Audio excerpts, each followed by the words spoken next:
I call to order the work session of the Wilsonville City Council for July 20th, 26 at 5 p.m. I'll start by asking council members for review of the agenda and items on consent. Are there any comments? Any councilor general concerns? Okay. Next, we turn to council input on board and commission appointments and reappointments. If there's any individual who wish me to consider for the appointment on the Planning Commission, I think that's the only one that's before us. I could use those names now to consider. Councilor Skoll. I'd like to make a recommendation for Mary Pettinger. I've reviewed all the applicants, and her application seemed to be done very well. She has a good amount of qualifications. She served on several committees and graduated from the Civics Academy, and she also has experience in teaching and in land use and Oregon land use laws and everything. So I would put her name forward to interview. Thank you. All right, thank you. Anybody else on council? Councilor Cunningham. Yeah, I've had a few people contact me with their interest. I think all of them were highly qualified. Those people included Katie Dunwell, Jenny Hill, and John Badillo. John Badillo is a former first citizen of Wilsonville, has extensive background in planning and logistics through the military, and is a extremely volunteers a lot of time in the community. Ms. Hill is a local realtor. She has a lot of conversations with a lot of people in this community about what they're looking for, what they're looking to see this community provide, and I think she would offer a unique perspective for our Planning Commission. And then finally, Katie Dunwell, who's served before on our DRB, and of course on City Council, has a great understanding of how the city operates and things get done. Of the three, is there any order? The order you present, is that your order? If I would probably say Jenny Hill, John Badillo, and Katie Dunwell. Okay, thank you. City Council President Berry? I agree with the first nomination. I think that should make an excellent candidate. Which one? Mary? Mary Pettinger? Yes. Okay. Any other councilor comments on this? Okay, thank you, everybody. Take those names under consideration. Turning now to our work session. First up is housing statutory compliance.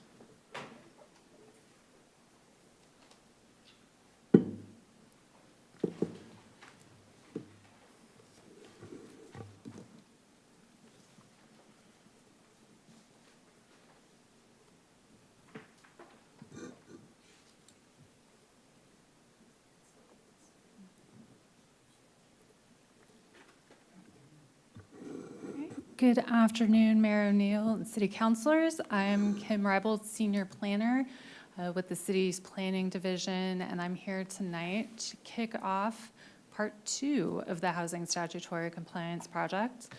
As you're aware, the overall Housing Statutory Compliance Project we started work on this about maybe 8 or so months ago, and split this project into two parts, one of which dealt with required process changes to residential review, which were adopted by the City Council last month and are in effect as of July 1st of this year.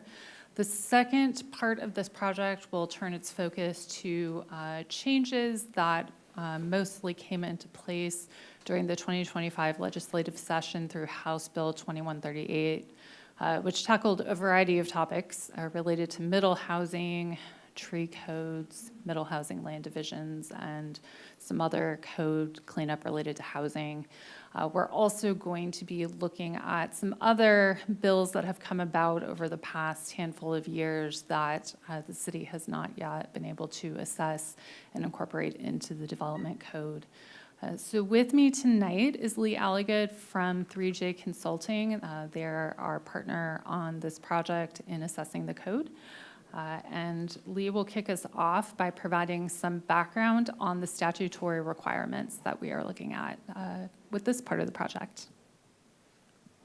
Great. Thank you, Kim. Good evening, Mayor O'Neill and council members. I will give a quick overview of the project purpose and the requirements, prevent the code audit assessment, and then we're looking to gather input to inform the outreach that we're planning and the development code amendments that will ultimately come out of this effort. So the primary focus of Part 2 is on the provisions of HB 2138. As Kim mentioned, the city has maintained a list of other needed code updates based on recent legislation, and these additional items are addressed in the assessment that was included in your packet for tonight's meeting. And to support the primary focus of this project, we'd like to engage you and the public on tree removal and preservation standards for residential development, which Kim will speak to in greater detail later in the presentation. So you can see here our schedule. We are currently in July 2026. We've published the code audit memo. We're holding these work sessions, outreach, and draft code amendments will occur in the fall. We are aiming for hearings at the end of this year and early next year. January 1st is when HB 2138 is effective. You can see that that effective date is before these amendments are expected to be adopted. And that's true of many of the other amendments that we'll be making. In the interim, staff will be applying state law directly while we're developing these code amendments for you. So the city has a robust tree program and has been implementing the code for a number of years. HB 2138 requires that all cities or jurisdictions have to create clear and objective tree removal standards for residential development. As Kim mentioned, it also includes looking at streamlining the middle housing land division process. And there's a sample here from Lake Oswego that shows how an attached triplex might be divided into 3 underlying lots. The city does have a process for this currently, but there will need to be some small changes to comply with the state law updates. And there are also different types of residential uses, like single-room occupancies, that need to be addressed and incorporated into the code. So in addition to HB 2138, there are other legislative actions that are addressed in the memo and the matrix that you all received. And so that includes affordable housing provisions, such as allowing additional units if there's an accessible or affordable dwelling unit included in a middle housing development. There's looking at the definition of household. State law prohibits defining household based on the number of people in a household and their familial relationships, so we'll be looking at that. Updating where uses like family child care homes and child care centers, residential treatment facilities and treatment homes, where they can be located in the community without a special level of review. We're also looking at removing reference to the city review of condominium platting. The process for a condominium plat would remain the same, but the city doesn't have a formal role in the legal component of the condominium plat review. There are provisions that allow the conversion of commercial buildings to residential without zone changes or variances. There are also provisions that prohibit requiring frontage improvements for alterations and renovations in certain cases where a building doesn't expand and the use classification doesn't change. And finally, there's some provisions specifically to natural occurring hazards and destruction of residential uses, providing an additional amount of time for people to pull permits and replace those dwelling units to allow them to get through insurance or any lawsuits that may come out of those hazards.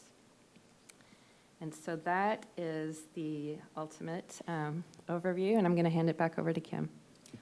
Thank you. I just want to, before we get into a deeper dive on the tree requirements that we have before us, I want to provide a little background on how our current tree preservation and protection codes work, particularly as it relates to residential development, because this is the one area where we are required to move to a clear and objective process, but we do have some policy choices for how we decide to do that. The current code was adopted by the city in 1996, and it strives to consider tree preservation as an equivalent design principle to other aspects of development that might be considered. So considering it on an even level, such as you would with street layout or where you're placing uses and buildings, we also want to be able to think about how different design alternatives might result in tree preservation. The pictures that are on this slide are some examples of how the city has done that since the tree code has been in effect. The upper left picture is actually early on in the development of Villebois, and you can see how some of those existing trees that are there were incorporated into the street tree network and into open spaces, and that was a very important principle in the layout of that neighborhood. Since then, we've taken similar approaches as we've evaluated development in places such as Frog Pond West, and so we have as examples here the Willow Creek oak that was preserved during development of the neighborhoods there, as well as preservation of tree groves and using those tree groves as open space in the neighborhood. And you can also see how the city prioritized preservation of existing mature Douglas fir trees at the Vuela development. And so the way our tree code has been written and used allows that flexibility to look at a site and think about which trees are worthy of preservation and think about how a site can be designed to achieve that preservation. We do this by requiring a tree survey with development that provides information on the location of trees, species of trees, size, health, and other characteristics. And for any trees that are removed with development, the city requires one-for-one mitigation. And if that's not feasible, payment into the city tree fund. With House Bill 2138, the city has to develop clear and objective tree removal standards for residential development. So this is very similar to other standards that the city has developed over the years for residential development, things like numerical, quantifiable standards for setbacks or building height. We kind of have to now take that approach with trees as well. Notably, the statute does still allow for cities to offer an optional discretionary path at the applicant's choosing. So because of this, we are considering a process change for the tree surveys that I mentioned, whereby we would treat these similar to traffic studies, that the city actually maintains a relationship with a traffic consultant that then processes all of the traffic studies. We're considering doing that with tree surveys to ensure quality and consistency in our analysis of development. Some considerations in actually developing the standards for tree removal that is clear and objective. Things we could consider would be species to prioritize for preservation, certain characteristics of trees, whether that be health, size, location on a site, whether or not the trees are alone or in groves, as well as I mentioned, retention of the current standards as an optional alternative discretionary path. So these are some ideas we could consider in developing that code.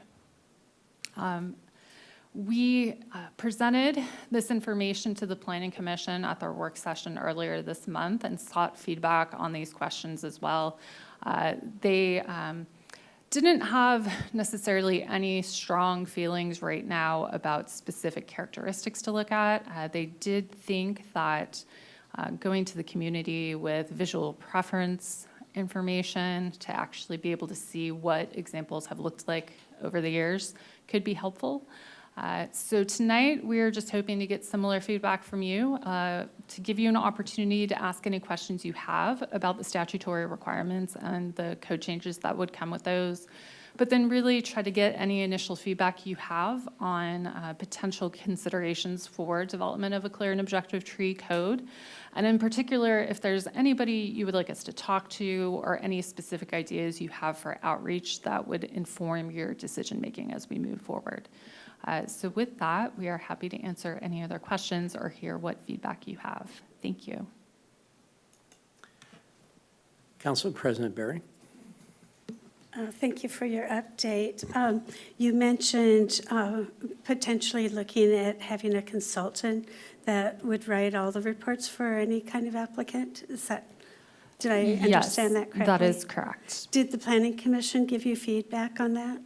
I think we had a couple of commissioners suggest that that seemed like a reasonable approach. I mean, to me, that seems reasonable also, just for consistency and fairness. But thank you. Thank you. Councilor Skull. Relative to tree replacement, I have several questions. Being involved in the HOA in Villebois, the neighborhood's probably about 20 years old.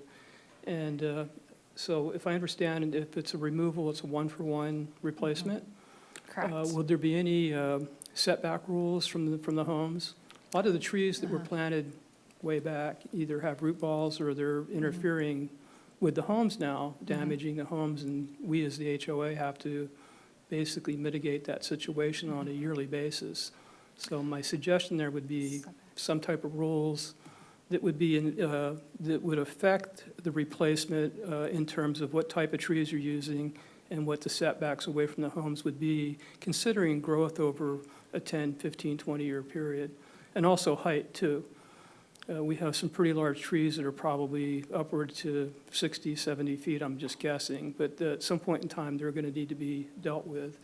And as we work into this with any of the new development, I think that should be considered. Thank you. Councilor Shevlin. Thank you. Thank you, Kim. May I ask a question about something other than trees? Yes. Okay, good. Thank you. Although I just wanted to note that we are a tree city, a very proud tree city. So it appears that it shouldn't be too difficult for us to come into compliance with the requirements because we've already got quite a bit in place. But my question has to do with the prohibition on requiring a traffic impact analysis or exactions for most middle housing development. I'm not quite sure what was the purpose of prohibiting the traffic impact analysis. Could you help me with that? Sure. I can't tell you that I understand the practice of prohibiting it. I know that in practice, in some cases, a traffic impact analysis would also actually benefit the developer because it would support requiring less than might have otherwise been supported. But that is the legislation that was adopted. All right, well, maybe we can find out a little bit more about it. I mean, so we're prohibited from conducting the analysis, which means that we could face some sort of legal issues if we actually conducted the analysis. Is that correct? Correct. So my understanding, and I don't want to fully speculate on legislative intent, but particularly with middle housing developments, a lot of these types of developments happen in infill settings where you have an already developed area. And I think in some cases, these were seen as burdensome to developers when, you know, you're already kind of in an established network with traffic infrastructure. I think in the Wilsonville case, this isn't or has not historically been as common. It could be more so over time. Typically, if you're dealing with only, let's say, up to 12 units, that's something that often can be dealt with via a smaller scale study and/or traffic memo.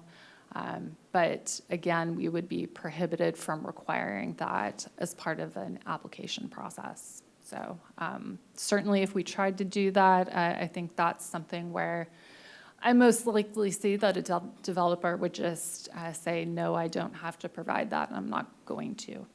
And then we would have to process the application without it. All right, thank you. Counselor Cunningham. Yeah, can you expound upon, there was one bullet point that said residential allowances and non-residential zones. What would some examples, or what would that look like? Sure. There are certain zones, essentially everything except heavy industrial, where childcare centers must be allowed. Residential care homes and residential care facilities need to be allowed in residential and commercial zones, I believe. And then there's the provision that allows for conversion of a commercial building to residential use in all or part of it without requiring a zone change or some kind of a variance approval or something similar. So some of these aren't directly housing-related bills, like the child care center and residential care homes, but they're looking at making sure that these facilities can be sited in communities, areas of the community where they are needed. How does that play into something like a mixed-use building with ground floor commercial? That's a great question. I think, so there are a couple of things at play here. One is SB 1537, which is mandatory adjustments, and one of the provisions of SB 1537 is that an applicant can request a waiver or an adjustment to a requirement to have ground floor active uses or commercial uses in some conditions. I think part of what we'll be doing through the development code amendments is figuring out what it might look like if someone wants to convert a commercial use to a residential use, and what combination of tools they might have to make that request, and then what ability the city has to shape what the outcomes are. So we're still in the early exploratory phases of that effort. So it would be a possibility to convert that ground floor space to residential then? If they requested an adjustment through SB 1537, they can request an adjustment to that requirement in some cases, most cases. And I would note that the adjustment process in 1537 is a temporary process. So that's why we are not addressing that in the development code that will sunset. So the development code updates that we will be looking at, the bill that speaks specifically to conversion of commercial uses, that would be something for existing development. So again, I don't want to fully speak to legislative intent, but this, I think, came about in more of that vacant office building type of situation where you hear a lot about this in Portland, where there's questions of, well, why we should be able to make it easier to convert this vacant office space into a residential use. And so I think a lot of that was the genesis behind this bill. We don't have a ton of office building square footage in Wilsonville that is in that circumstance. But technically we have to allow for that per the statute.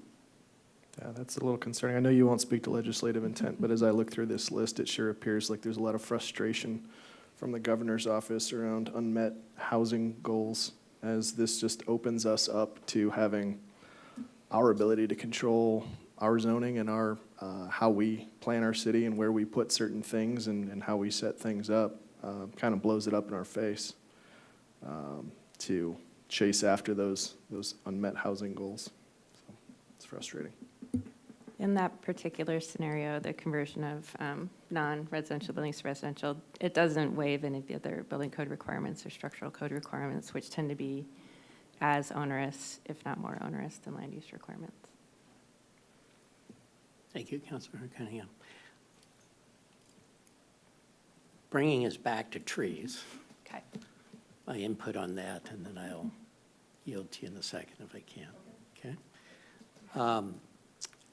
And maybe I missed it, a focus on native trees seems to me important. I think that a lot of my neighborhood, the native tree was planted by the prior owner of my house, for example, and the tree that was put in based on city requirements was a non-native maple tree. The other thing that I know both, and I'm just observing what's happened in Maury's Landing especially, but where these trees are placed in relationship to the sidewalks results in sidewalks deteriorating a lot quicker and being a hazard to residents. And if I remember correctly, it's the resident that has to replace the sidewalk, I believe, right? So to me, that's a problem. So those are things I would consider. I'm for traffic studies and community developments, so I disagree with that being removed. I was on the DRB when it became very important concerning a community that was getting an increase of traffic. So I personally have a problem with that. I concur with Councilor Cunningham's comments that we have some things that are deteriorating local control from the legislature and the governor, that if we don't follow the rules, we end up losing funding in other parts. So it's kind of like we're held hostage in many respects. So with that, Councilor Skull. Just two quick questions. Could you define allowances for childcare homes and centers? I was under the impression that they were already permitted in these areas, and there's a lot of childcare homes throughout the communities here that are actually licensed.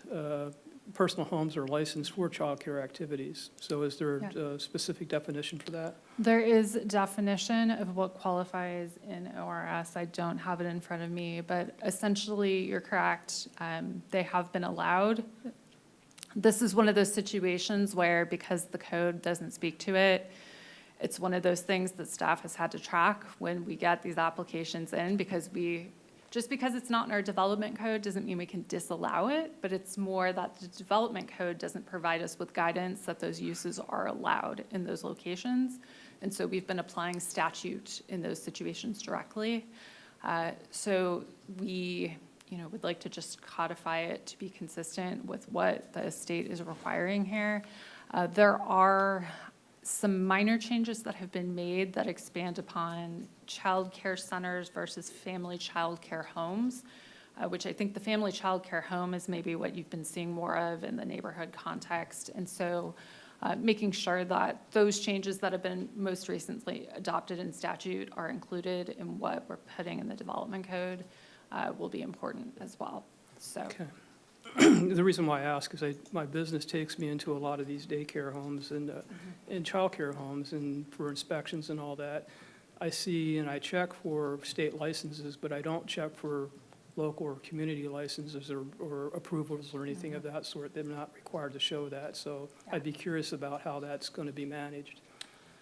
So essentially, if they have to come in for a building permit, it's like any other outright allowed use. So the corollary being a single-family home. Essentially, the family child care home, what statute tells us is that this is also allowed, and it's allowed just like you would allow a single-family home. And so what happens is when the building division intakes an application for any sort of interior work or anything that might be happening to allow for that, planning staff will get a chance to review and sign off. But there isn't necessarily a land use process that that applicant would have to go through. Okay, thank you. Last thing, circling back to the trees. If there's any activity, that's probably primarily for Kim, if there's any activity of working together on that tree process, I would like to volunteer for that in our HOA. I think I've got one of every condition that, blocking visual, for traffic, sidewalks, house interference, and so I'd like to work on that with you. Great, thank you. Thank you. Councilor Cunningham. Yeah, back to the trees. I support what Councilor Skoll and Mayor O'Neill said about the types of trees that we're looking at. I have had some conversations with some citizens as well who have had damage to their homes, the structures, sidewalks, all those things. And a lot of times in those discussions, it's because the wrong kinds of trees are being planted. So I think anything we can do to have more focus on proper setbacks, putting the right trees next to sidewalks that aren't going to push them up, are going to grow those roots down, not out and up. Anything we can do there, because that becomes extremely expensive for our citizens. We have our sidewalk fund where we try to help out as a city, but Recently, we decided to kind of piggyback our graffiti enforcement and proactive, or I guess reactive, reward work with that. So anything we can do to just work smarter and not harder on the right trees in the right places, I would be in support of that, because it gets very expensive, and I'm sure that 60 or 70-foot tree in the HOA is not going to be cheap to have to deal with when it needs to come down, so. Thank you. Thank you. I think you got our input on the tree part. Yeah. I think so. We will report back later this fall if we have any follow-up questions, and we'll bring forward draft code edits at that point. So thank you. Thank you. Thank you. Okay, next up is the Town Center Development District ballot title and polling results. Okay, Mayor, I'm gonna start this one, just kind of kick it off, and then I'll turn it over to our consultant. This is actually a two-part item for you. Yep. We're gonna talk about the results of the recent polling that was done for Town Center. And then we're gonna talk about the ballot title for a Town Center Development District. That's why you see City Attorney Guile Hinman on Zoom right now. She will talk about that piece of it. And then as folks are kind of getting set up here, let me just kick off the conversation about the polling. So in June, Communications did a polling of the community to give information about Town Center. And this is really just a data point for you, one of many data points that you will get as you decide if you're going to put urban renewal on the ballot this November. Tonight, the consultants are going to walk through with you what the results were of that polling. In your packet was a copy of a presentation as well as some of the results, so you have that with you. And then with that, I'm going to turn it over to the folks from Wright Public Affairs, and they will, I think, take it from there. And so this is, I think Jeremy's going to start us off. Yeah, hey, can everyone hear me okay? Yes, thank you. Great. Thanks for having me. Sorry I couldn't be there in person, other side of the country right now. Tonight, I'm going to briefly walk through a little bit of the mechanics of why we poll. It's always good to level set a little bit about the purpose of this, and then hand it over to Maggie from Patankin Research Strategies, who will there in the room walk through the actual results. Again, Jeremy Wright, Wright Public Affairs. We work with cities and counties and school districts and community colleges and anyone who's interested in understanding the perceptions of their community, understanding how they feel about possible issuances of bonds and levies, and then figuring out what makes the most sense to go out and place on the ballot. Our work here has been with producing the information you're going to see tonight. So why did we poll? We poll because, polling is a scientific way to provide you with statistically accurate data that allows you to sift fact from fiction and make smart strategic policy decisions. What oftentimes happens is that, when we're engaged in public policy, that, the loudest voices in the room sometimes dictate, or the ones who show up at meetings or whoever, are the ones who dictate policy because they're the ones who are there, or who have provided comment or show up at a community meeting. And what polling allows you to do is get a understanding of your community writ large in a scientific way that reflects the everyone who is part of the City of Wilsonville voting district. Next slide. So what are the basics of polling? It's a quantitative versus qualitative, which really means, and I believe there's another slide on this, next slide, which really means that, there's many different ways we gather opinion as public agencies.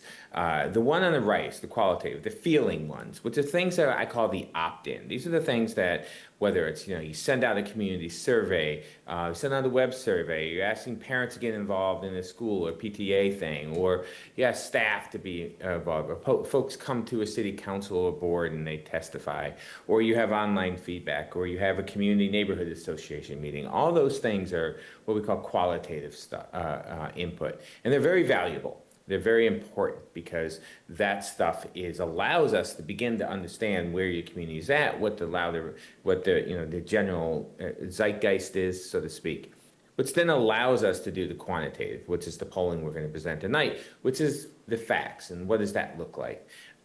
We want a verified sample of voters. So we're saying, okay, if we're looking at a November 2026 election, who's going to be, let's talk to folks who are actually going to be likely voting. And we want to make sure that that group of voters, and I'll talk a little bit about the process, looks like your targeted election. We do a statistical sample. And so that's a random sample of the folks that we're calling. And then we make sure that we know a margin of error. So again, understanding that we have enough folks who have responded to have a good margin of error, so you have good data. And you do calling not through, hey, I want to take a web survey, but actual reaching out to people through live callers or text to web, which is we did live callers in this case. Next slide. Always say this. Polls are a snapshot in time. Very often what people do, unfortunately, is take something they saw 6 months ago and say, well, the poll said this. And so what you're seeing tonight is where the people, residents of the city of Wilsonville were at the time of us taking this poll. Now, polls can be helpful in telling us, okay, where do we need to go? If we give people information, if they learn about this, does that change their mind? That type of stuff is excellent to use polling for in terms of understanding where people move, but they are a snapshot of where your voters are at the time we did the poll. They're not going to predict exactly what will happen in any given election. Finally, next slide. How do we poll? And then I'll hand this over to Maggie. Just because this helps answer questions we always get. We get a list of every voter in the district, so this is a voter file, which is Clackamas County elections there. And then we look at the target election date and say, okay, in this case, we were saying, what does a November 2026 electorate look like? Meaning the circle of people who are actually going to vote, which is smaller than the total circle of people in your community, and in total registered, and then the people who are going to vote in one specific election. So we create that universe to say, okay, what is, who's November 2026? What does that look like? And Maggie will talk about that in a minute. And then we randomly call and text them until it takes a lot of calls these days. You get people to answer the phone, but we do. And out of that, we stop calling. In this case, we had a 400 sample.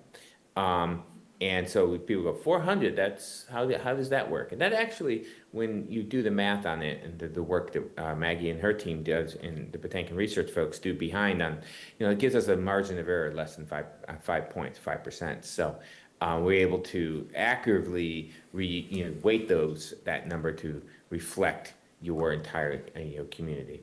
And then we make sure that universe is reflective of what we think the November election is going to look like, and then we analyze and report the data. And that's what we're going to report tonight. When you do polling, you get this huge reams of data, and then we have to synthesize it up into something that's digestible. So wanted to start with that as a level set. Happy to answer any questions about methodology or purpose, or just go ahead and let Maggie do the presentation on results. You can go ahead. Great, thanks, Jeremy. All right, so again, I'm Maggie Simich. I'm from the firm Patinkin Research Strategies. We're a public opinion research firm that does, as Jeremy noted, lots of research for local municipalities, community colleges, school districts, all sorts of local jurisdictions. As Jeremy noted, our methodology was a survey of N equals 400 likely voters within the city of Wilsonville. We used professional interviewers to both cell phones and landlines. We used a voter file-based sample, and then we used both quotas and weights to reflect a likely November 2026 electorate. We were in the field June 16th through the 18th of 2026. The margin of error is going to be plus or minus 4.9 percentage points to the 95% level of confidence. We also have an arbitrary break at age 50 in terms of how we think of sort of younger versus older voters. And then because of rounding, it's occasionally the case that things don't sum precisely to 100%. So starting out just a little bit on the district voter demographics, just to give a sense of what Jeremy was talking about the difference between a likely November 2026 electorate and just sort of the general population of registered voters within the city of Wilsonville, just to give a sense of that. And the main thing I would flag, so we use historical data to determine what this likely November 2026 electorate looks like. We have historical turnout information. We have sort of individual level past participation in elections.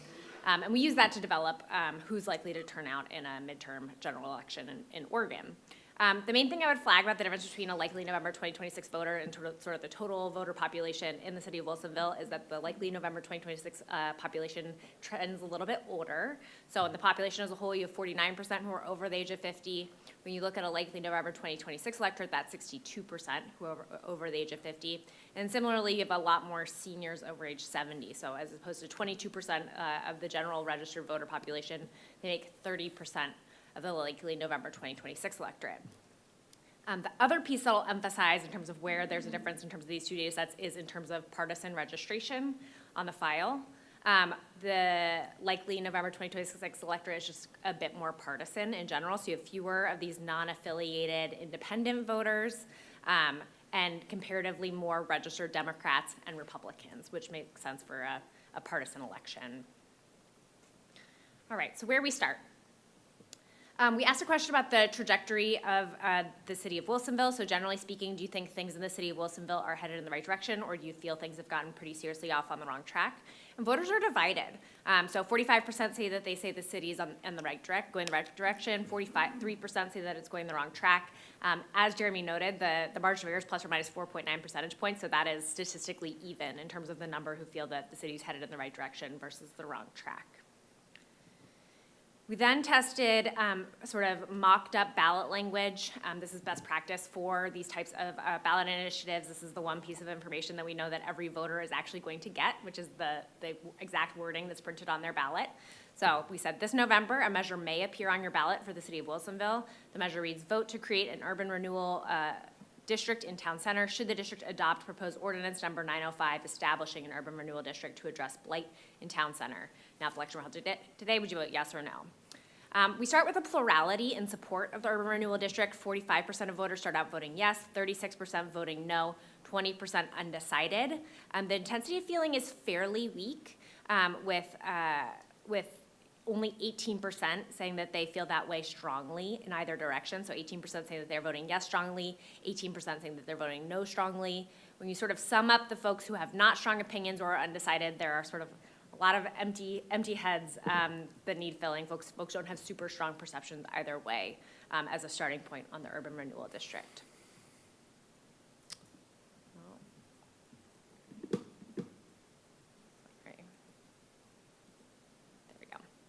We then tested individual projects that could be a part of urban renewal ballot measure. So next is a list of potential projects that could be funded if this measure were to pass.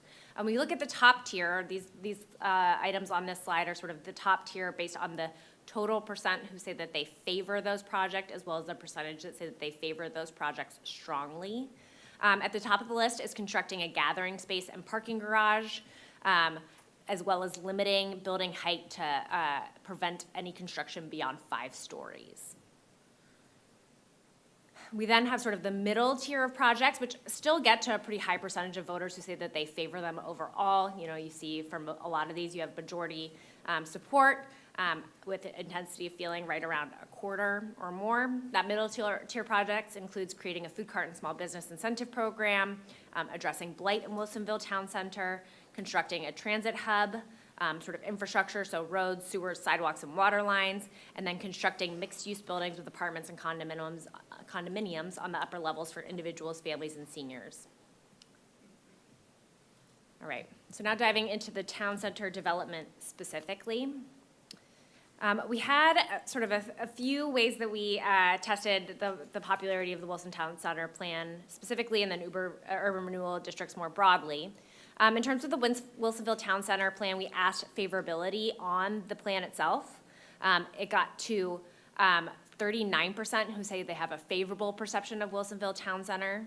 On the other side, you have just over 32% who say that they have an unfavorable perception. You have 17% who say that they have a neutral perception, and then 12% who say that they've never heard. So a plurality having favorable impression sort of off the bat of the Wilsonville Town Center plan.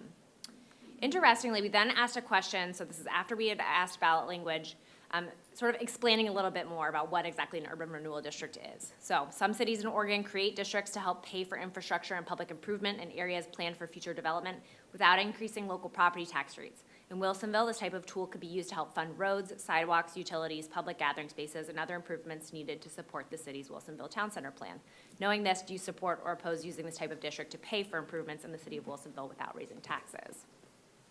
That question gets to 52% who say that they are supportive of that, and 27% who say that they oppose it. I want to note that the percentage who support that is higher than the number who initially start out voting yes on the urban renewal ballot measure. What that tells us is that voters don't intuitively know what an urban renewal ballot measure is without a little bit of explaining.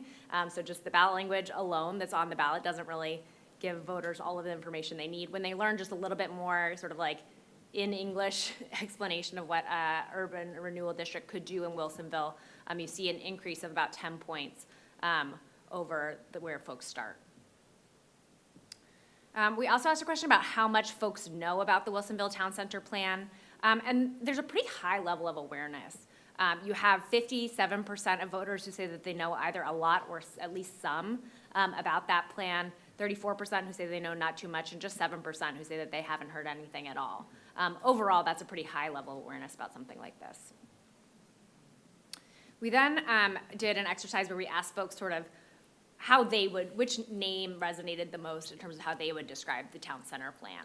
And the one that comes out on top is the Town Center Development District. In the middle tier, you kind of have Urban Renewal District or the Wilsonville Economic Improvement District. We also tested Wilsonville Community Investment District, the Gateway District, Community Investment Area. So really, the Town Center Development District is one that makes most intuitive sense to respondents. We then tested a series of specifics, including both arguments sort of in support of and in opposition to a potential urban renewal measure, and sort of key takeaways from that exercise. It was really clear we had sort of like multiple data points throughout that sort of supported these.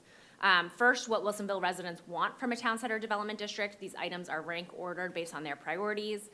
They want a downtown plaza or gathering space. They want a food court or small business incentive program.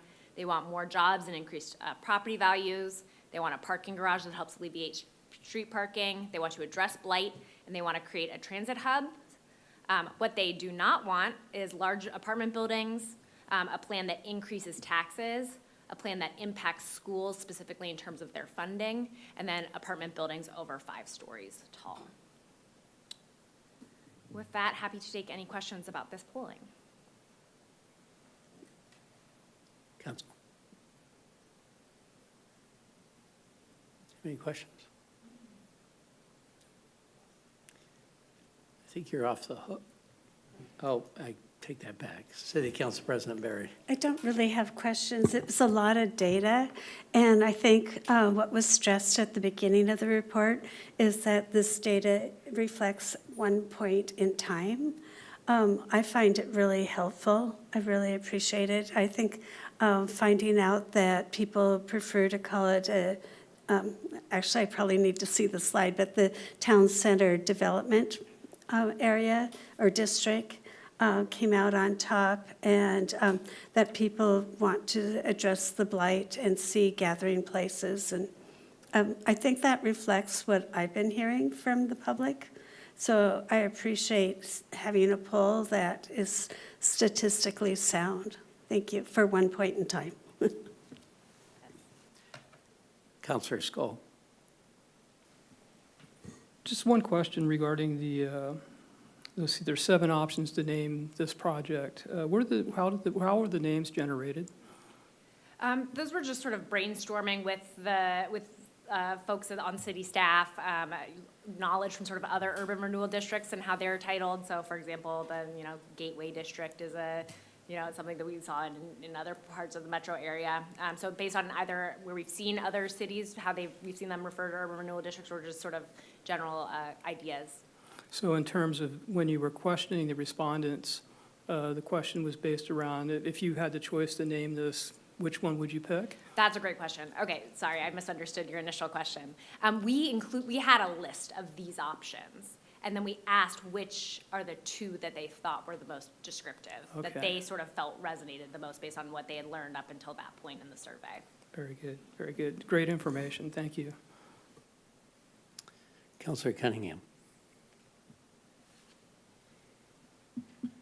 Yeah, I noticed, so can you go to that last slide, that one? I noticed that our packet is slightly different. It doesn't include the large apartment buildings in Wilsonville under Do Not Want. So I'm wondering why there's a discrepancy between that one and our packet. How was that piece of feedback gathered? Where did that come from?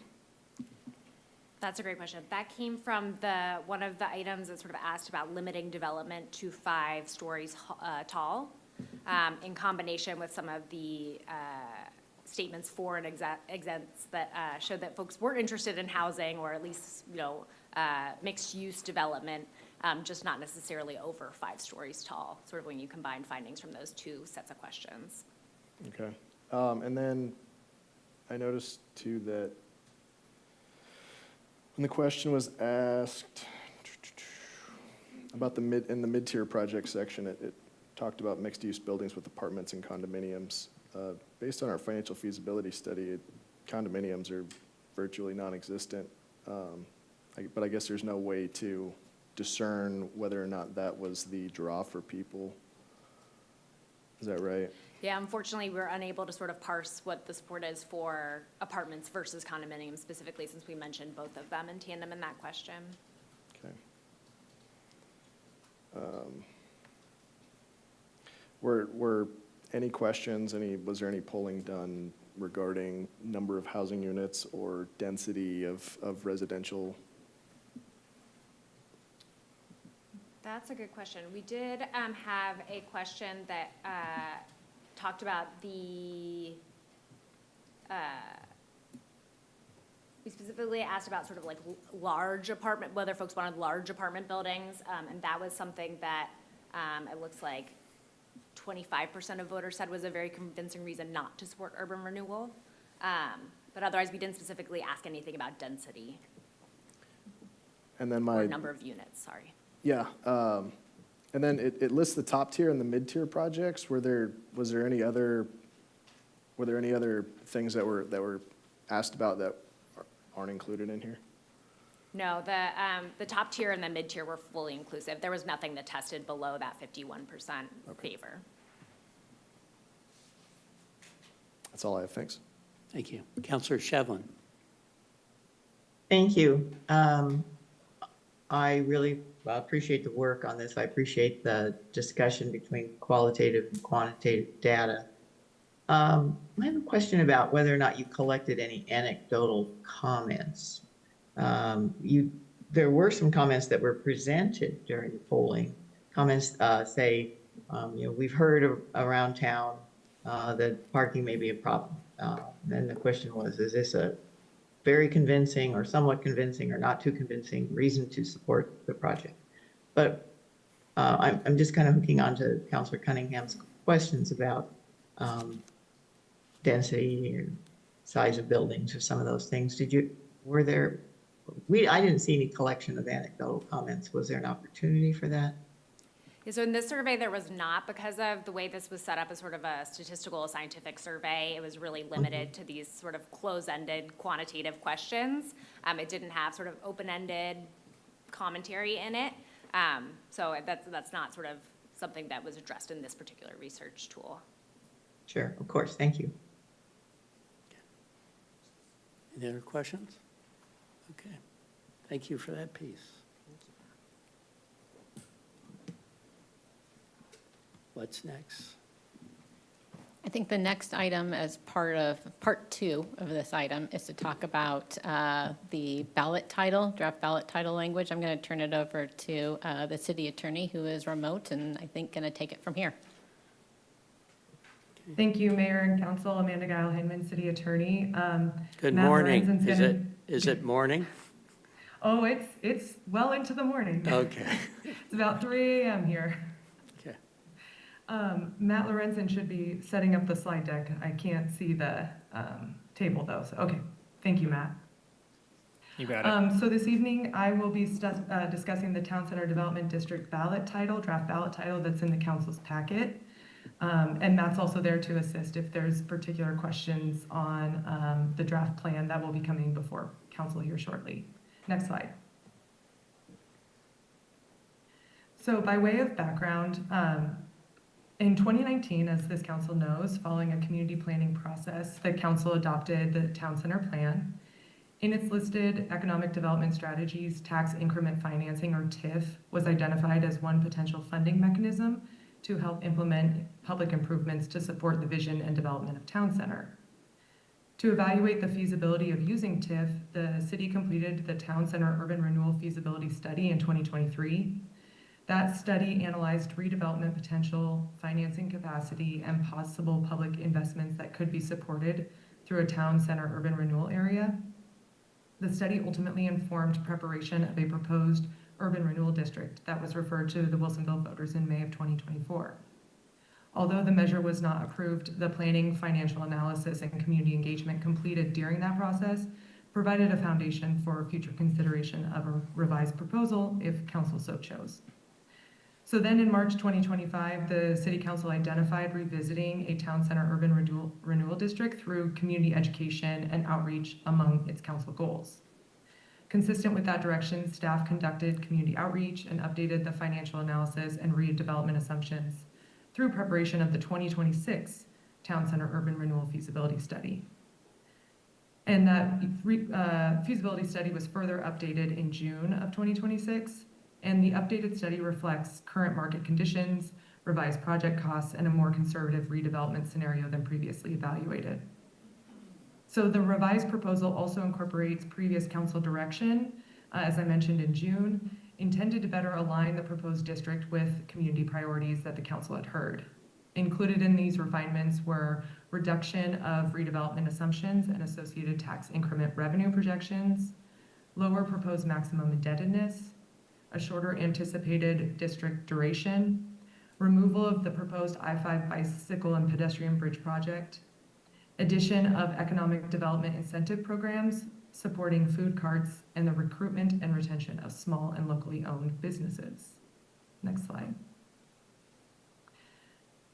So what this all leads to, what this information leads to, and as a result of the May 2026 initiative petition that was passed that adopted a new charter, an amendment to the city charter, one of the provisions that the council must undertake if it wants to refer to the voters an urban renewal district is that now we have to have a proposed ordinance for the electorate to vote on. So what staff is doing now, that should be coming to council in the next couple of weeks, is ordinance number 905. That ordinance is set up to adopt a plan and report to establish this district for Town Center. So ordinance 905 would establish the Town Center Development District and also adopt the plan and accompanying report.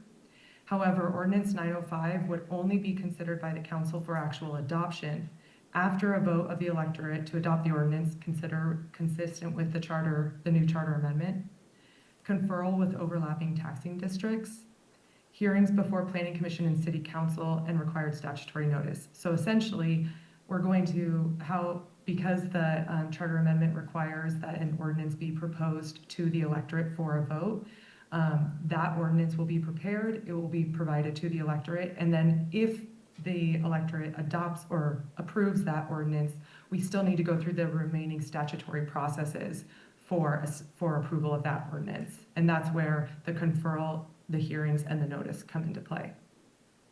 We do anticipate that the ordinance, plan, and report will be presented at a work session the last week of July, a special set work session with the City Council.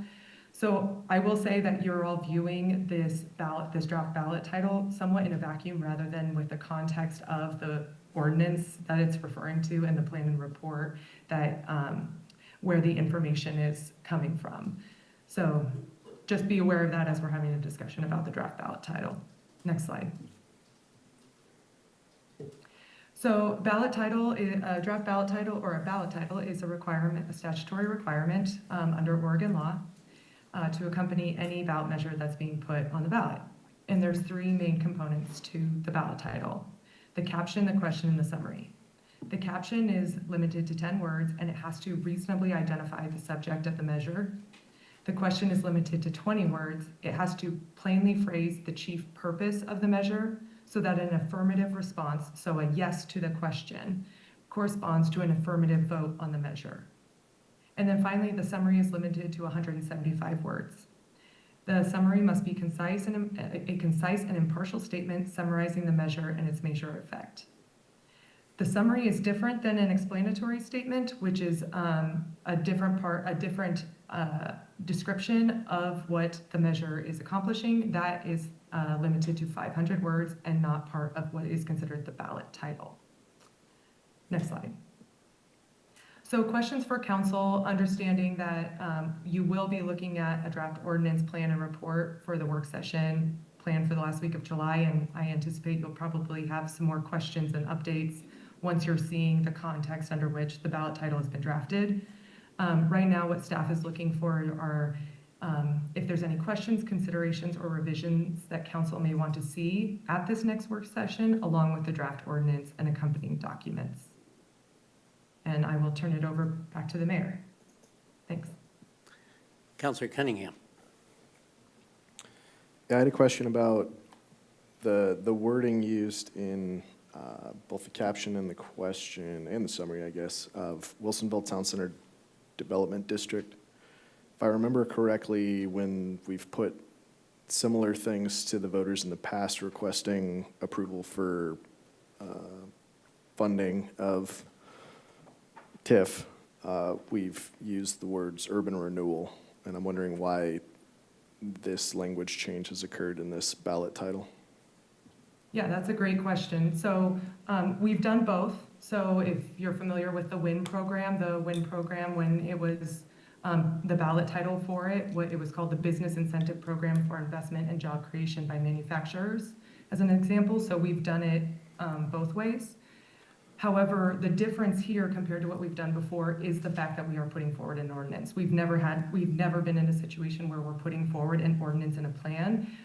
What we've done before is having voters do an advisory vote on a concept of developing a plan and report in a district. So here, what we're doing is we are trying to match the language that voters will see, assuming that that's how council wants them to be drafted, that voters will see in the ordinance, plan, and report. So the language is trying to match those two things for consistency and not to confuse them. We struggle ourselves in referring to the town center plan versus the town center district and the plan that is going with that. And so we're trying to make sure that we're being very consistent with our language. But at the end of the day, it's council's prerogative what language you use in the ordinance, plan, report, and the ballot title. So I don't recall ever hearing it referred to as a Wilsonville Town Center Development District before, just the last several, and until I saw this packet. That's the language that matches the polling. Does that the polling have anything to do with it? So what we took from the polling is that's how our electorate understood or best understand what this is trying to do. So again, we're trying to limit the confusion around what this is. And it's not to stay away from the words urban renewal?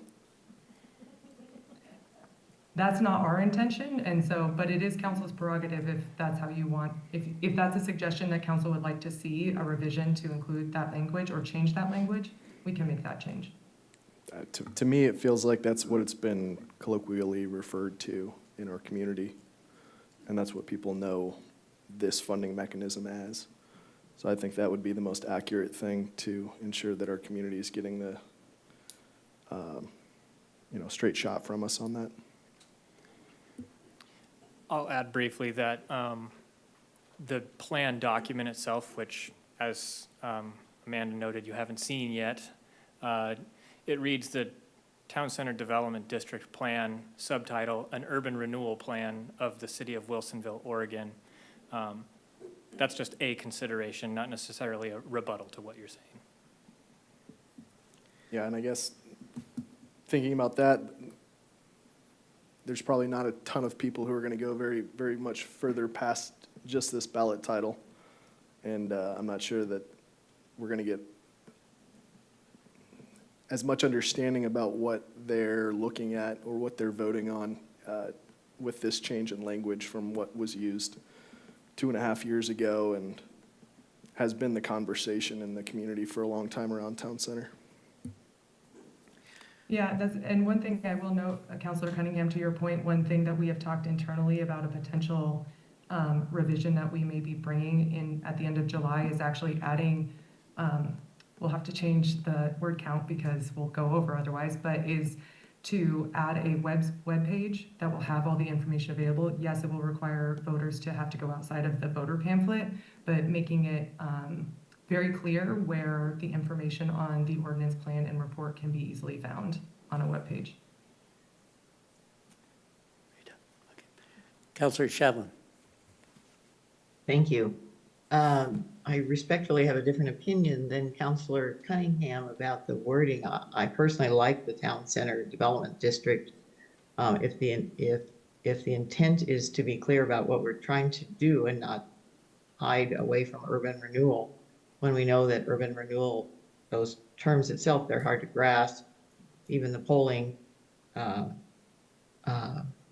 showed that, and then when it was explained a little bit further, then people were more likely to support the project. So I feel that calling it what it is, that we're developing the district, and this is a plan to develop the Town Center District, and then if there is a way, though I don't disagree with if there's a way to fit into the word count and say what I believe Mr. Lorenzen just said, that it would be an urban renewal plan of some sort.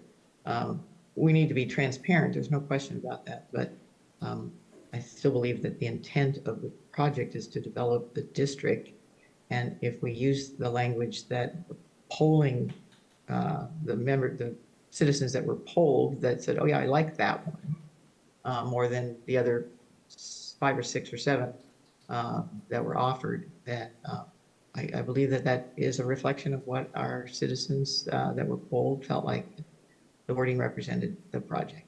Thank you. Councilor Skoll. I would agree with Councilor Shevlin. I have no problem with the Wilsonville Town Center Development District in certain terms. I'm sure that once we get the full text of the package, TIF or urban renewal, we mentioned throughout that package in certain places and everything. And the other thing I would like to touch on is right now, since 2019, Town Center has been a plan. And hopefully when we get past this vote, if it's approved, then it turns into a Town Center Development District. So it matures in the process as we continue down that path of approval, and it becomes a district that then can be developed per the plan. So I don't have a problem with this. Thank you. Council President Barry. I also agree. I like that we're really working hard to make things really clear and easy for the layperson and our voters to understand, and that the simpler that we can make it, and if we can have links. I think, Amanda, you were mentioning that maybe there would be a link for additional information that the voter can refer to. I think that's a really great idea. But I like the title, the district, especially now that we had the results from the poll and we had a favorable results from the people that were talked to that represent the voters in Wilsonville. Anybody else? And can I just clarify one thing? And, I'm not the pollster in this, but the question that was specifically asked was indicating which which the person being questioned what was the best way to describe the district. So it wasn't necessarily, oh, I like this term. It was how did they, from their understanding of what was described, which word best describes it. So again, kind of getting to that point of we want to be very clear and precise with our language because it is a very confusing topic. Anybody else? Okay, I'll just add from my perspective, I concur with Councilor Shevlin's comments. I think if we can fit urban renewal in that word count, as Councilor Shevlin was suggesting is a possibility, I'm very much open to that. I do like the title. So, thank you. Anybody else? Okay, thank you. So what's next after the city attorney on this project? So I think that, and Gina can correct me, but I believe that we are planning a special set work session the last week of July where you will see then a full draft packet of the ballot title to ensure with the ordinance plan and report as drafted to see if there's changes that you want to see to the ordinance plan and report and correspondingly to the ballot title. And based on your feedback tonight, I will work up some additional changes. Okay, well, thank you. Thank you. Okay, with that, is there anything else on the town center tonight? Okay, the work session is adjourned at 6:10 PM. We'll resume at 7 PM.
I called to order the meeting of the Wilsonville City Council for July 20th, 2026 at 7 p.m. Will the city recorder please call the roll? Counselor Shevlin, Here. Council President Barry, Here. Counselor Cunningham, Here. Counselor Skoll, Here. Mayor O'Neill. Here. Please stand and join us for the Pledge of Allegiance. I pledge allegiance to the flag of the United States of America, to the republic for which it stands, one nation, under God, indivisible, with liberty and justice for all.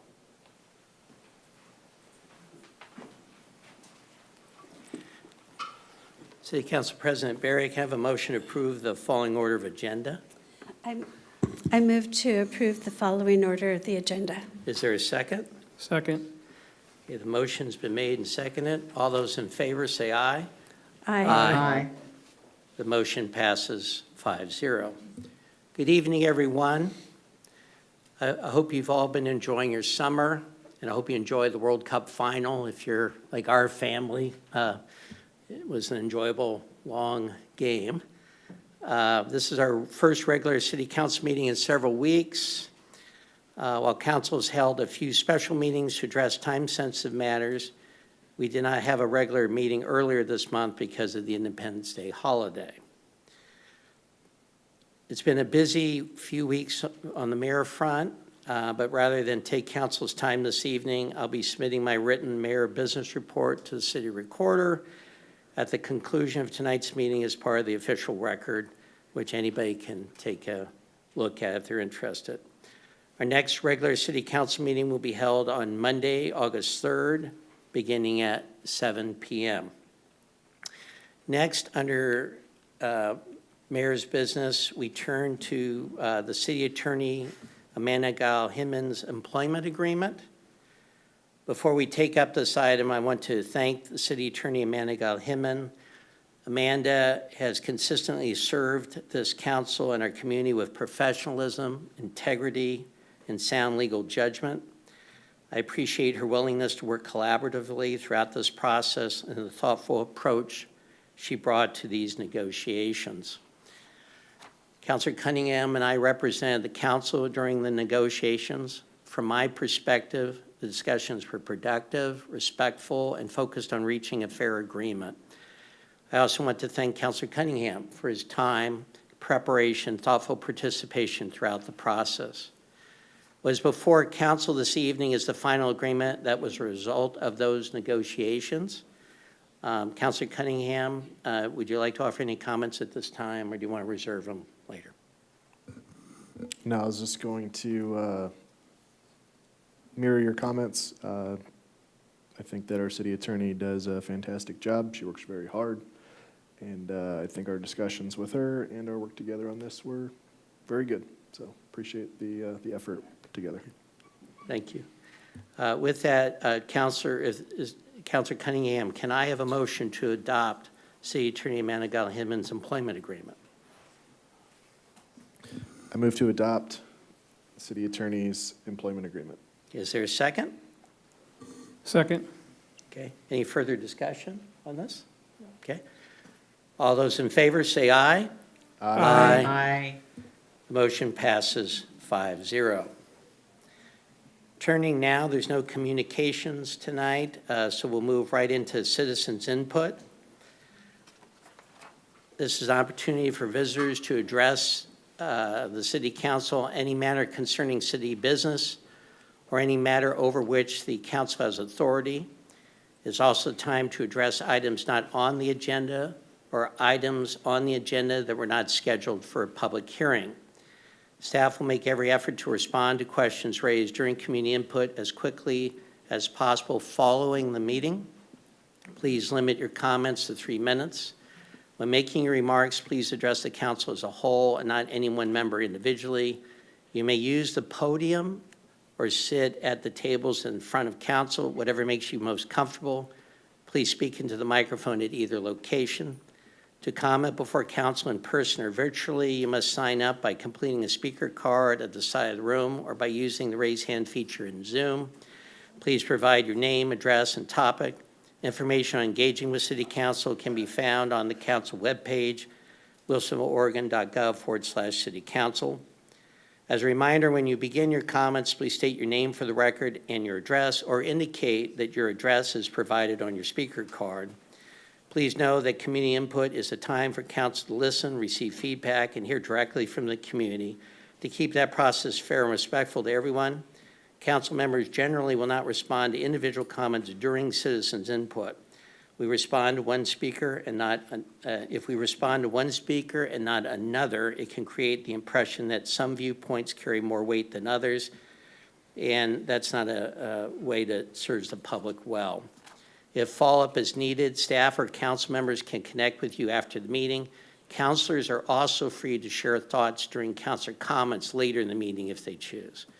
You're always welcome to submit information in writing, by email, or to schedule a meeting with me or any member of council. With that, I'm going to call, there's a person online first. Ryan Shera with Schnitzer Properties.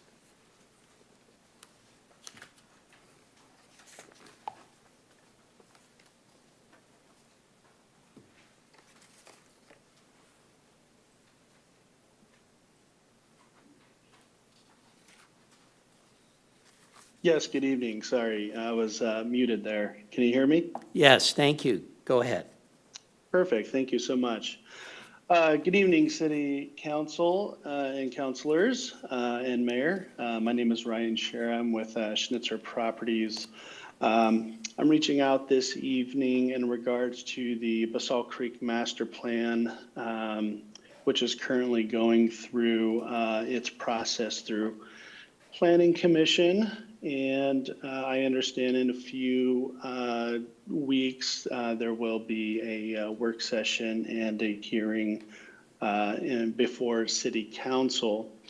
The reason why I'm here tonight is to address our concerns with the current development standards that are being proposed, and to request either a working group comprised of industrial operators and companies and industrial brokers and developers to help improve the development standards so that those standards do not hinder development, as our analysis that we attached from Johnson Economics clearly outlines what the impacts would be to future tax revenue if the current development standards were to be adopted.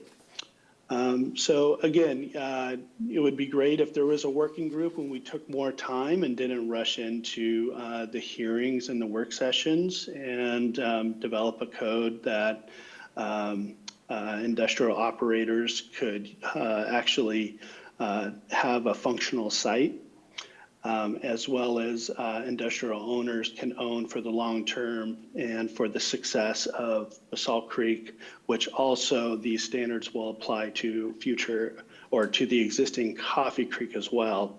And yeah, that's our request. If we could do a working group, if not, we would also, the second ask would be to have multiple work sessions and more time at the work sessions beyond 3 minutes to talk about some of the intricate details behind industrial. We understand industrial is unique, and there's a lot of times some reasoning and education behind some of the things and the reasons why they are designed and developed the way they are. And that's it for me. Thank you, and I appreciate you taking the time. Thank you very much. Next, Eric Winters.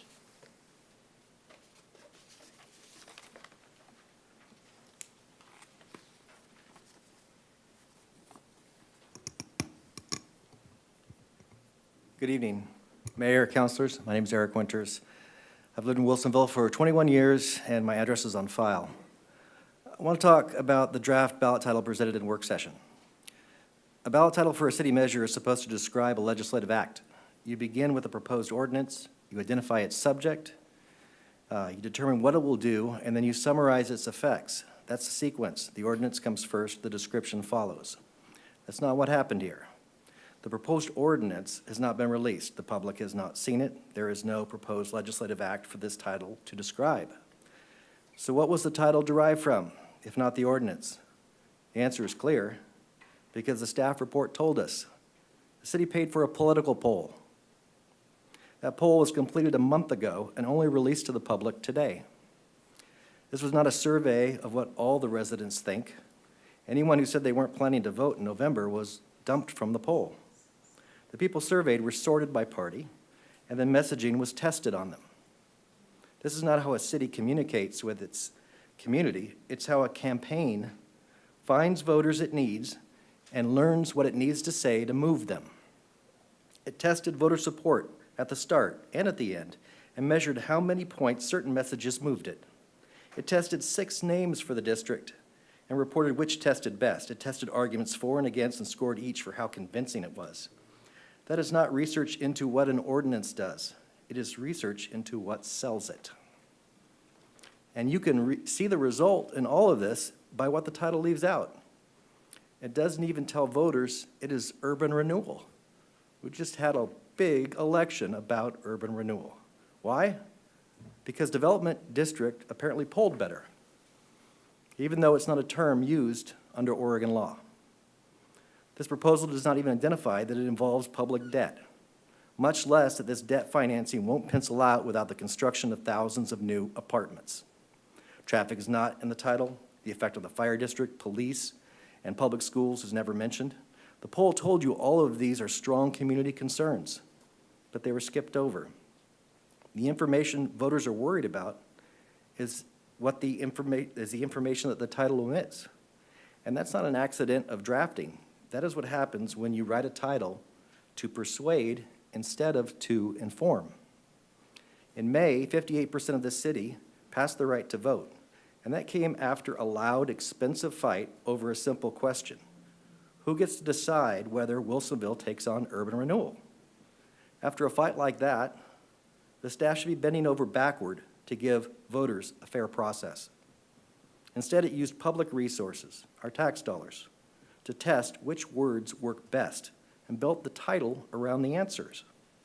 That is the city putting its thumb on the scale in this election. It's wrong regardless of what you think of Town Center. I'm not asking you to oppose Town Center tonight. I'm just asking you to take your thumb off the scale, finish the ordinance, direct the city attorney to write a title that describes what it does, keep politics out of the process. If you want to describe the parts that poll well, then also describe the parts that poll badly. If the plan is sound, it will survive an honest description. Thank you. Thank you. Tristan Rowland.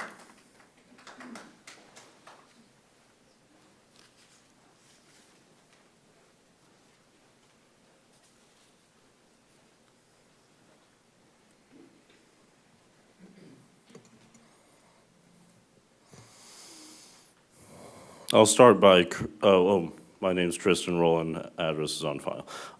I'll start by correcting Eric Winters when he says 58% of the city voted for it. It was 58% of the people who voted in that election, which was a small fraction of the city. So I'm here to talk about what I think is the greatest threat to Wilsonville, and it's actually a group of people in the city. Unlike them, I will be specific about who they are. There are people like Kristen Roach, who, if she uses my testimony online, I'll wear it as a badge of honor. Thank you. And Eric Winters, Doris Whaler, Adam Cunningham. You guys know the list goes on. And I'm calling on people to take them seriously when they say the things they say. For Councilor Cunningham, I would encourage people to watch his YouTube channels, The Cover Officer and Officer Blue Gun. They're very enlightening and pretty shocking, personally. I use all the time. These people, if you are a single mom, if you like to ride buses, if you live in low-income housing, if you live off of food stamps, they're coming after you. They've proven themselves that they're going to come after you. And I have had it with this group, and I have had it with people who want to capitulate to them and just compromise and, whatever. It is time to fight. We have to fight, because in this next election, we cannot afford to do anything but win. Thank you. Maureen Jackson? I'm sorry, I'm here as the representative for Cisco. Okay, well, so, okay.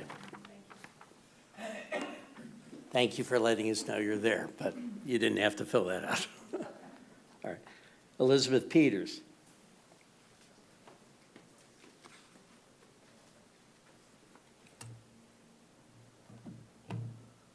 Thank you, Mayor and Council. My name is Elizabeth Peters, and my address is on file. I watched the work session today, where you talked about ballot title language for the town center plan. And I have a question. I would love to get an answer, maybe by email later or whatever works for you. How much public money was spent on this poll? A poll that informs staff what language to use to sell this plan to the voters. That just feels wrong to me. It feels dishonest and a poor use of our tax dollars. I'm disappointed. I think you can do better, and I think the voters deserve better. Thank you. Thank you. Becky Fromhart?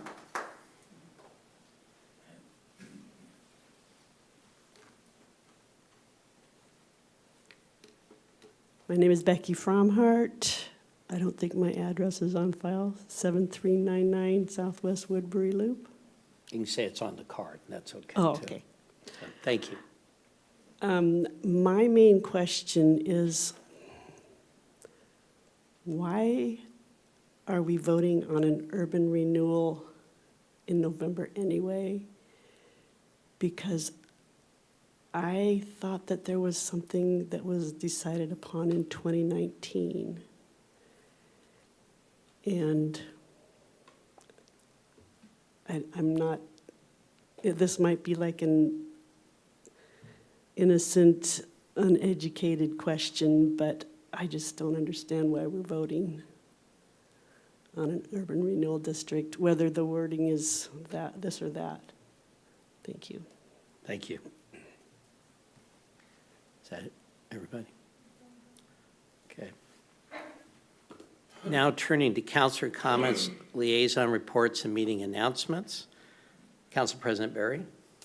So again, thank you, everybody, for taking your time to come to City Hall to give your testimony and to listen to what the City Council is working on right now. I don't have too much to say. I do want to point out that part of our City Council packet is once a month, the city manager provides reports from each department head, and I find these reports to be really useful. And because I volunteered for the library, that one always has a place in my heart. So in this month's report for the library, just want to point out that we had a staff librarian, Greg Martin, who's worked for the city for over 25 years, recently retired in June.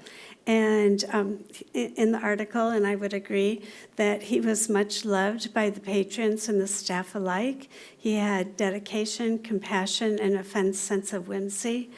He was known for consistently going above and beyond to help those in need.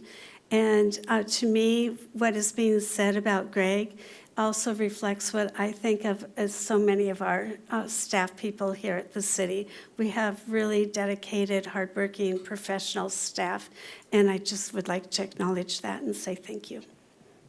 Thank you. Councilor Cunningham. Yeah, I'd like to thank everyone for coming this evening, spending their time with us. To go through some of that citizen input, Mr. Shera provided Johnson Economics report to council, which it appears to show that the typical flex industrial site plan that Schnitzer, I guess, is accustomed to kind of building, it looks a lot like the recent industrial development in Sherwood. It compares that with our local standards, and it shows nearly a 50% reduction in assessed value using our standards. This is the second Johnson Economics study that has been presented to this council in the last month or so, and both of them are showing that our city code continues to be a hindrance for developers and continues to make things unworkable. Mr. Shera, I know that he and some others came to the Planning Commission meeting recently, and they were afforded 3-minute opportunities to speak at the podium during citizen input. It's not a real effective way to have a conversation with the city, and that's concerning to me because here we have a developer that has aggregated almost 50 acres of property in the Basalt Creek area. They can be a huge, huge boon to development, to kicking off an urban renewal district in Basalt Creek, to adding to that urban renewal tax increment financing with kind of a job-ready situation up there. And they're here in front of us in 3-minute increments. West Hills came and has had 2 meetings with us, the opportunity to communicate. And I really hope that Schnitzer is offered the same opportunity to come, given that they're the largest landholder in our planned Basalt Creek area. So I hope that we can find a way to have better conversations with them going forward, because this Johnson Economics report that they sent us is pretty enlightening.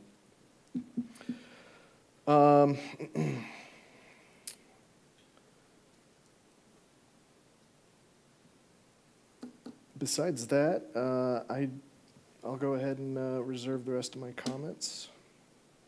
That's all I have. You're reserving to come back? Or? No, I'm finished. Sounds good. Thank you. Councilor Shevlin.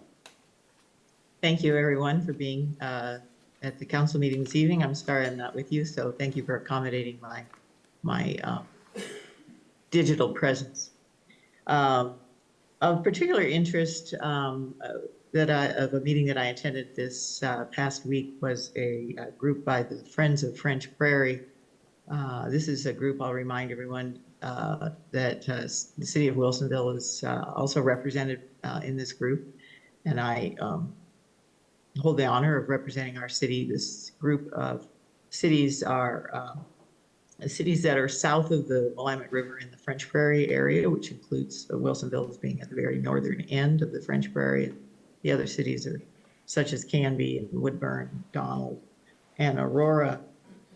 So this time we had a presentation and a discussion about the emerald ash borer, which our city has been, or our city council has been educated on before, but this is quite an infestation of this insect that is killing the ash trees, and it's killed hundreds of millions of ash trees in the eastern part of the United States, and is definitely making its way toward in the west now and on the west coast. Recently, the ash borer has been found in the cities of Tualatin and Newburgh and Silverton, so it's creeping around us. And most recently, this was part of our discussion at the meeting last week that I attended, Woodburn was found to have 40 trees that were, 40 ash trees that were basically killed, had to be removed by the emerald ash borer. There was a representative at the presentation from the Oregon Department of Forestry, and also the Woodburn Special Projects Manager, Renata Wakely. And of particular interest, Ms. Wakely made a point of how important it is for City Council to be aware of the financial impacts should the emerald ash borer be found in one city, because of the expense of having to remove the trees and having to replace the trees. There are a lot of restrictions around how those trees, the timber from the trees, once they're just taken down, how it has to be destroyed. Can't be transporting that wood, can't be selling it for firewood, moving it around the state because of the infestation problem. So in our work session today, we had quite a discussion about trees and putting the right tree in the right place, and being a responsible tree city, as Wilsonville is. And what Ms. Wakely shared with us at the meeting last week was how important it is for a city to have a plan in place if and when the emerald ash borer is discovered, and then a plan for the mitigation. And so there is a template that she is, and I'd be happy to share that with our city staff. But one of the things she suggested is that each city undertake a tree identification program and process so that we really know where these trees are. And oftentimes that identification process is on public land, but not necessarily on private land. So also educating folks that may have these ash trees on their property, and to know that they could be at risk for the infestation. So the whole key on the education was to slow the spread. There's ways to do that by identifying trees and which ones would be at risk, to educate our citizens, and then to have a plan in place with our staff, and then also for City Council to be aware of the potential financial impact should we have an infestation. So that's all I have, but I thought it was of particular interest and wanted to share this evening. Thank you very much. Thank you. Councilor Skoll.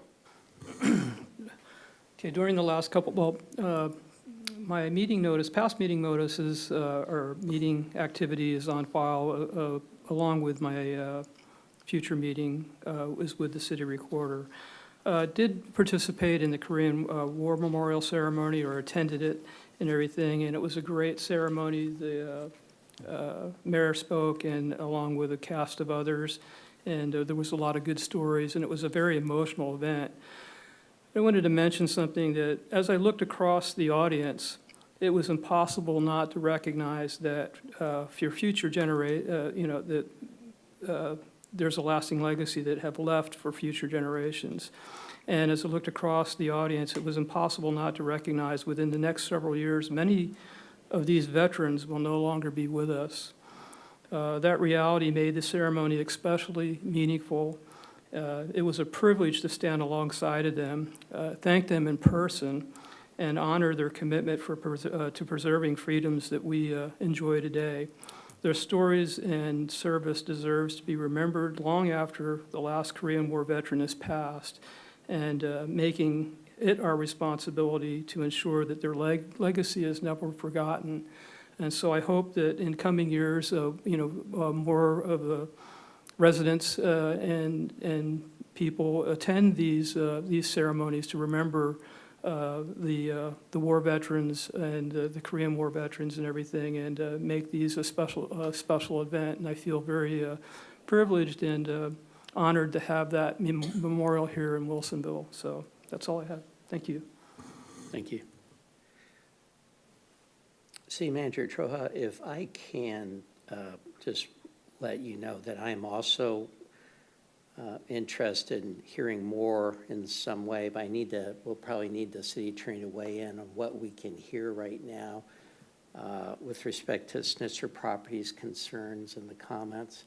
To me, I agree with Councilor Cunningham that that's something, the Salt Creek, Coffee Creek, I've been advocating at my meetings, if there's something that's impacting our ability to develop that. I don't want to overreach in areas where we have to wait until it comes to council, but I'd like to have more information on that as well. So with Councilor Cunningham and I, if there's a possibility, at least have some further conversations with us, either offline or in a future work session. So I do concur with that. Yep, we can do that. Okay. The next item is our consent agenda. Will the city attorney please read the items on consent? Or the assistant city attorney, please read items on consent tonight. Resolution number 3275, a resolution of the City of Wilsonville authorizing the city manager to sign a professional services agreement with Carollo Engineers Incorporated for owner's representative services for the water treatment plant operations and maintenance contract. Resolution number 3276, a resolution of the City of Wilsonville authorizing the city manager to execute a professional services agreement with WSP USA Incorporated to provide engineering consulting services for the Beckman Creek Sewer Interceptor and Trail Project, capital improvement project numbers 2107, 7054, and 9150. Minutes of the June 15, 2026 City Council meeting. Thank you. City Council President Barry, can I have a motion to adopt the consent agenda? I move to adopt the consent agenda. Is there a second? Second. Motion's been made and seconded. All those in favor say aye. Aye. Aye. The motion passes 5-0. There is no new business or continuing business tonight, so we're moving right into a public hearing. Turning to our public hearing, I call to order the public hearing regarding proposed ordinance number 904 on first reading. I will ask the Assistant City Attorney to read the ordinance number 904 summary. Ordinance number this is the first reading of ordinance number 904, an ordinance of the City of Wilsonville approving a zone map amendment from the Future Development Agricultural Holding FDAH zone to Planned Development Industrial PDI Regionally Significant Industrial Area RSIA zone on approximately 33 acres located at 26120 Southwest Parkway Avenue for a Cisco facility expansion and master plan. Thank you, Assistant City Attorney Clue. Do any members of the City Council wish to abstain, declare a conflict of interest, or report any ex parte contact or any information gained outside of the hearing have all members, hearing, excuse me, I went too quick. Any conflicts, guys? No. No. Seeing none in abroad, okay. Have all members familiarized themselves with the application? Yes. Yes. Okay. Does any member of the audience wish to challenge the participation of any member of the City Council? Seeing none. For all those who wishing to testify, please be aware that failure to raise an issue accompanied by statements or evidence sufficient to afford the City Council and the parties an opportunity to respond to the issue precludes appeal to the Oregon Land Use Board of Appeals based on that issue. Testimony and evidence must be directed toward the criteria that staff will describe or other criteria in the plan or land use regulation which you believe apply to the decision. City Council meetings are open to the public. This meeting may also be attended remotely in accordance with Oregon law. Information regarding how the public can attend this meeting remotely and give testimony is posted at City Hall and on the city's website. Notice was given that testimony could be submitted for the record in advance in writing, by email, or mailing it to the city recorder. Testimony may be submitted in writing at any time prior to the closure of the public hearing. Once the public hearing is closed, no further testimony in any form will be accepted. If you want to provide public testimony remotely during this meeting, please use the raise hand feature in Zoom or press *9 on your telephone to notify the city recorder you wish to speak when the time for public testimony is called. If you're having difficulties with these instructions, you may call 1-669-900-6833, and when prompted, enter webinar ID number 815-3605-6468. Both numbers are shown on the screen. When called upon to testify, state your full name and address for the record. A request from those providing testimony not to repeat testimony that has already been given to the City Council, simply indicating you agree with the prior testimony given by a speaker you identify is sufficient. At this time, I call for staff to present the proposal and list of the applicable substantive approval criteria. I think I should have opened the meeting. It's 7:35 p.m. Or actually, we'll go back, 7:32 p.m. Took 3 minutes to read that. So staff, proceed. Thank you. Let me pull up our presentation for tonight.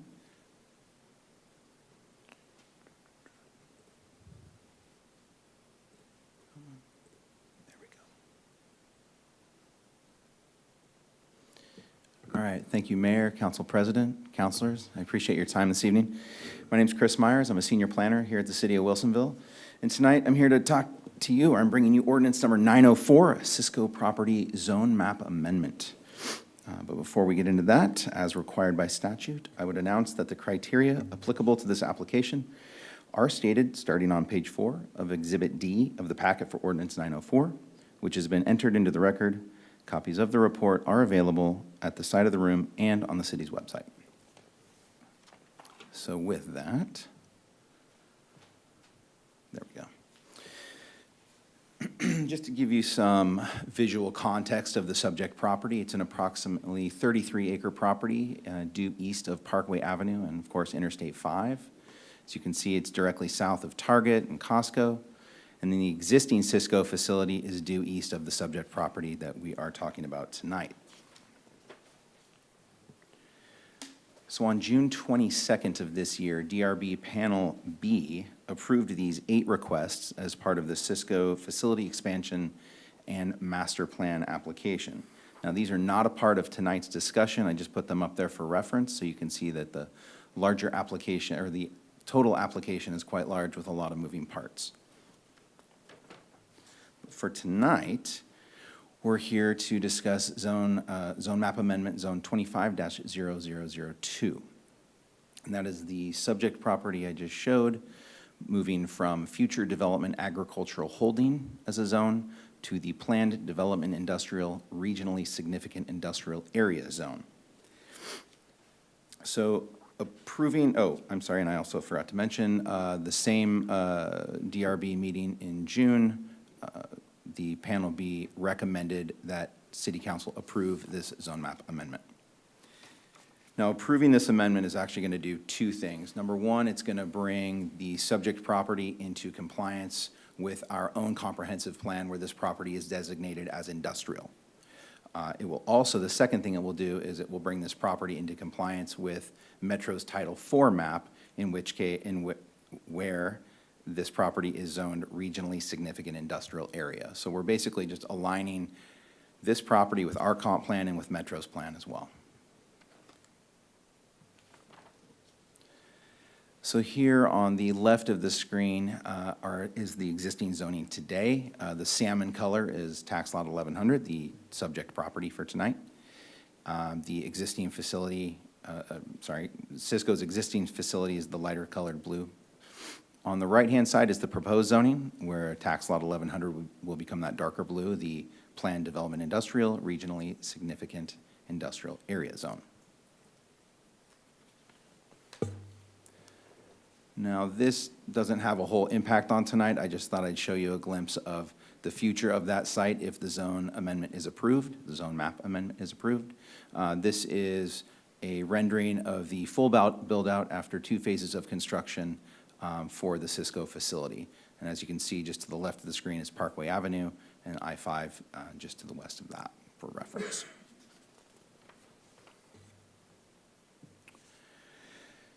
So staff's recommendation is to approve zone map amendment 25002, moving the subject property from future development agricultural holding to planned development industrial, regionally significant industrial area. So that is the conclusion of my presentation. Just a reminder that the zone map amendment and other information can be found in Exhibit D of the packet.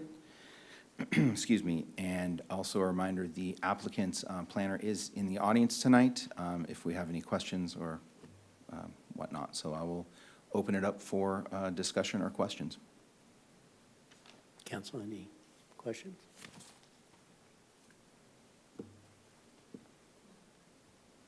Nope. Oh, no questions of staff? Excellent. Any questions from, or excuse me, comments or input from the Assistant City Attorney? No comments, Mayor. Okay. And the applicant's here. Does the applicant have a presentation or any comments that they would like to submit? Come on. Come right up here and make sure the mic's on when you talk there. Yes, thank you, Mayor and Council. Actually, I don't have anything to add. I just want to thank Chris for all his work on this project. Like you said, there's a lot of moving pieces, but we're excited to get to this point where the DRB has approved the master plan expansion, and then tonight's for the zoning map amendment, so. But I'm here if you have any questions. Any questions of the applicant? Okay. Thank you. Nothing further. Members of the audience who wish to speak for the application? In for or against, anybody? Okay. We'll need you to fill out a card. I'll give you a few minutes to do that. Can I do it after? As long, we need to have it for the, yeah, you can go ahead, Ms. Whaler, to do it after, but please, we need it for a record for the. Thank you. You're welcome.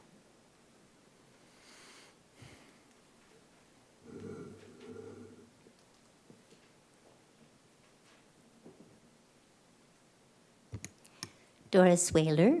I live at 6782 Southwest Whaler Way in Frog Pond.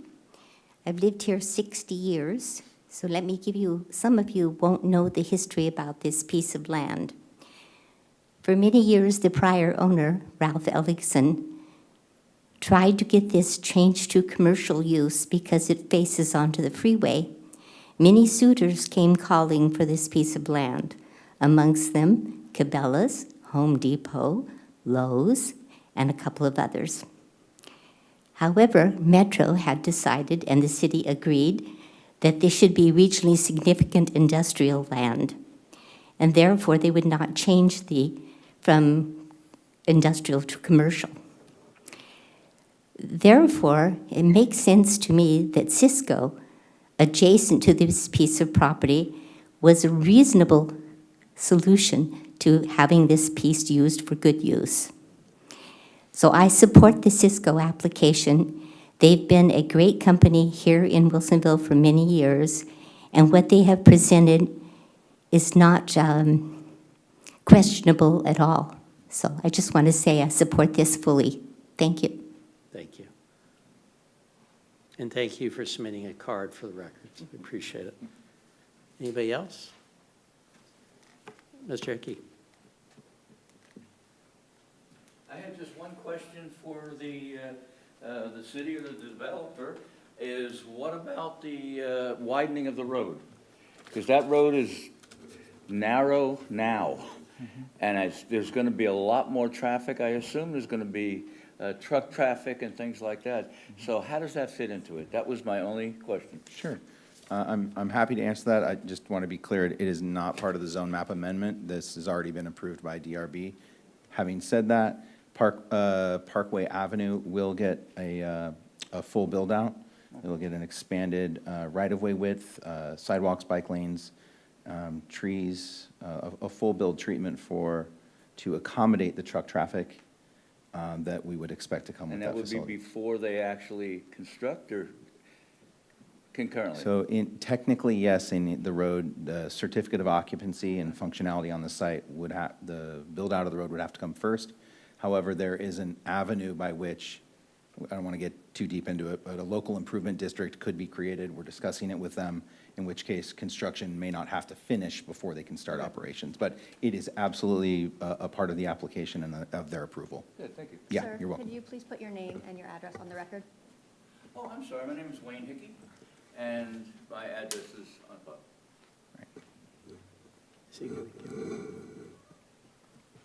He's got it. Okay, great. Thank you. Anybody else as proponents? Anybody in opposition that wants to give public testimony? Okay. Do we have anybody online? Okay. Okay, any further comments from staff or the applicant in light of the comments that have been made by the public? No, sir. I think we're good. Okay, thank you. Hearing no further questions and everyone having to testify, I hereby declare the public hearing closed at 7:45 p.m.